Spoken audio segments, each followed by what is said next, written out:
तो कैसे हैं आप सभी। स्वागत है आप सभी का एक बार फिर से मेरे YouTube चैनल में। आज की वीडियो में हम यहाँ पे देखेंगे तो जो हमारी यहाँ पे एक सीरीज़ चल रही थी उत्तराखंड की इम्पोर्टेंट बुक, जिसमें हम राजेंद्र बलूच जी की बुक को हम यहाँ पे कवर कर रहे थे और इस बुक की आज यहाँ पे 68वीं क्लास है।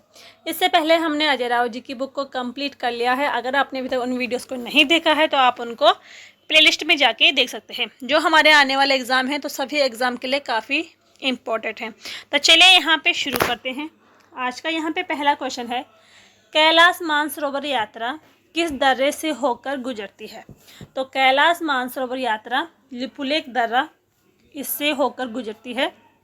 ठीक है, जो ये यात्रा है तो ये 40 दिन की यात्रा होती है। ठीक है, जो ये यात्रा थी तो ये 1962 के बाद, ठीक है, ये यात्रा को बंद कर दिया गया था और पुनः इसको कब खोला गया था तो 1981 में इसको दोबारा शुरू कर दिया गया था। नेक्स्ट यहाँ पे हमारा क्वेश्चन है, स्थानीय भाषा में कैलाश पर्वत को क्या नाम दिया गया है। तो स्थानीय भाषा में कैलाश पर्वत को नाम दिया गया है कांग रमपुच। ठीक है, यानी कि बहुमूल्य रत्न। ठीक है, तो कांग रमपुच इसको नाम दिया गया है। इसका अर्थ है कि बहुमूल्य रत्न। कैलाश पर्वत को प्राचीन साहित्यों में क्या कहा गया है। तो प्राचीन साहित्यों में इसका नाम मेरू पर्वत था। ठीक है, और इसके कुछ अन्य नाम हैं जैसे कि गण पर्वत और रजतगिरी। ठीक है, रजतगिरी भी इसका यहाँ पे अन्य नाम है। नेक्स्ट यहाँ पे हमारा क्वेश्चन है, कैलाश पर्वत भौगोलिक दृष्टि से कहाँ स्थित है। तो अगर यहाँ पे भौगोलिक दृष्टि की बात करते हैं तो कैलाश जो पर्वत है ये तिब्बत में स्थित है। ठीक है, भगवान शिव का सिंहासन भी इसको कहा जाता है। नेक्स्ट यहाँ पे हमारा क्वेश्चन है, कैलाश पर्वत का उच्चतम शिखर बिंदु क्या है। ठीक है, तो इसका जो उच्चतम बिंदु शिखर है तो वो है यहाँ पे ओल्मा पास। ठीक है, और इसकी जो ऊंचाई है तो 5810 मीटर इसकी ऊंचाई है। नेक्स्ट क्वेश्चन है कि जैन धर्म के अनुयायी कैलाश पर्वत को क्या कहते हैं। तो जैन धर्म के जो अनुयायी थे, ठीक है, ये कैलाश पर्वत को अष्टापद कहते थे। और बौद्ध साहित्य में मानसरोवर को क्या कहा गया है। तो बौद्ध साहित्य में मानसरोवर को अनवतप्त कहा गया है। नेक्स्ट यहाँ पे हमारा क्वेश्चन है, वर्तमान में कैलाश मानसरोवर यात्रा शासकीय आधार पर कहाँ से शुरू होती है। तो शासकीय आधार पर, यानी कि जब जो नंदा राजात यात्रा थी ये एक बार यहाँ पे पहले ये बंद हो गई थी।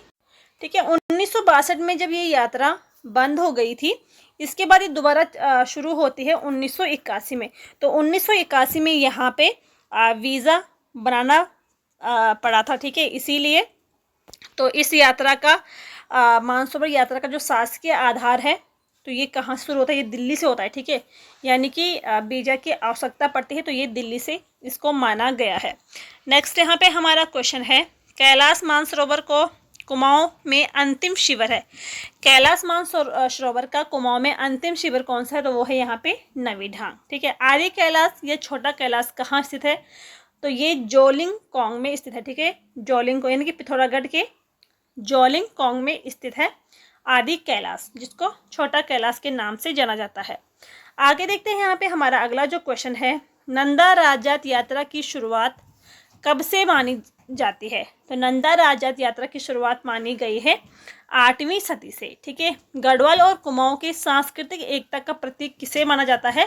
तो नंदा राजात यात्रा को गढ़वाल और कुमाऊं का सांस्कृतिक एकता का प्रतीक यहाँ पे माना गया है। ठीक है, एशिया की सबसे लंबी धार्मिक पैदल यात्रा है। ठीक है, जो नंदा राजात यात्रा है तो एशिया की सबसे लंबी धार्मिक पैदल यात्रा नंदा राजात यात्रा है। ठीक है, ना कि मतलब उत्तराखंड की नहीं, भारत की नहीं, बल्कि एशिया की सबसे लंबी धार्मिक पैदल यात्रा है। ठीक है, और हिमालय के महाकुंभ के नाम से भी जाना जाता है यहाँ पे नंदा राजात यात्रा को।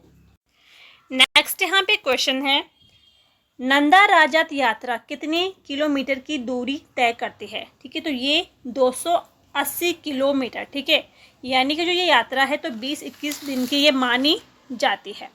नंदा राजात यात्रा का प्रारंभ कहाँ से होता है। तो नंदा राजात यात्रा का प्रारंभ नोटी गांव से होती है। ठीक है, कांसुआ गांव भी यहाँ पे दिया गया है, लेकिन शुरुआत इसकी नोटी गांव से होती थी और कांसुआ जो गांव है, ठीक है, तो इस यहाँ पे यात्रा की मुख्य पूजा होती है।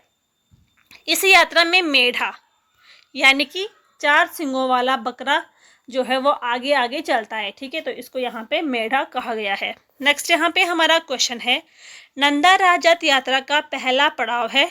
तो नंदा राजात का जो इस यात्रा का पहला पड़ाव है वो है यहाँ पे ईड़ा बधानी, ठीक है। और नंदा राजात का यात्रा का यानी कि मायके का, ठीक है, मायके का ये पहला पड़ाव इसको माना गया है। और मायके का जो अंतिम पड़ाव है वो यहाँ पे भगोती गांव को माना गया है। नंदा राजात का ससुराल का पहला पड़ाव कौन सा है? तो कुलसारी को यहाँ पे माना गया है पहला पड़ाव, ठीक है। ससुराल क्षेत्र का पहला पड़ाव कुलसारी को माना गया है। नंदा राजात की जो यात्रा है, ठीक है, तो नंदा देवी को, जो नंदा देवी हैं, तो इनको मायके से ससुराल भेजने की ये यात्रा होती है। तो इनके मायके का जो पहला पड़ाव है वो यहाँ पे ईड़ा बधानी है और अंतिम पड़ाव भगोती गांव को माना गया है। ससुराल क्षेत्र का पहला पड़ाव कुलसारी को माना गया है।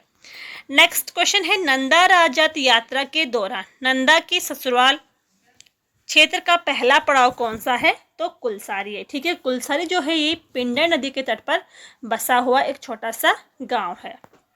नेक्स्ट यहाँ पे हमारा क्वेश्चन है, कुमाऊं के लोग अपनी कुलदेवी की डोलियों के साथ यात्रा में शामिल होते हैं। कहाँ पे होते हैं?